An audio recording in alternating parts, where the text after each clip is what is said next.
আপনি কি এমন কোনো সিম ব্যবহার করছেন যার প্রকৃত মালিকানা সম্পর্কে আপনি নিশ্চিত নন? অনেক সময় আমরা দীর্ঘদিন ধরে একটি সিম ব্যবহার করে আসছি, কিন্তু জানি না সেটি আসলে কার জাতীয় পরিচয়পত্র বা এনআইডি দিয়ে নিবন্ধিত।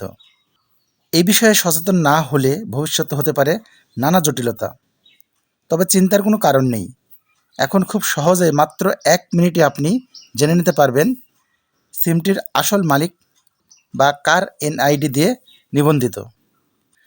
আপনি কেন জানবেন সিমের প্রকৃত মালিকানা?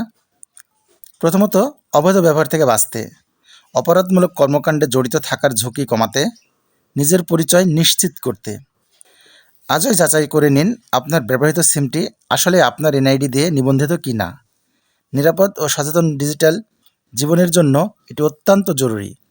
আসুন দেখে নিই কীভাবে আপনি আপনার সিমের মালিকানা চেক করবেন বা কিভাবে চেক করবেন সিমের রেজিস্ট্রেশন তথ্য। প্রথমে আপনি যে সিমটির মালিকানা যাচাই করতে চান সেই সিম থেকে *16001# ডায়াল করুন।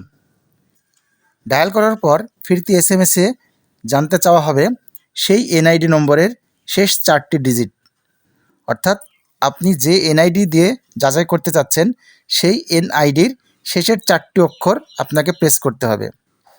আপনি যদি সঠিক এনআইডি নম্বরের শেষের 4 ডিজিট দিয়ে রিপ্লাই করেন এবং সেই সিমটি যদি ওই এনআইডি দিয়ে রেজিস্ট্রেশন করা হয় থাকে, তাহলে ফিরতি এসএমএসে আপনি জানতে পারবেন আপনার এনআইডিতে মোট কয়টি সিম নিবন্ধিত রয়েছে।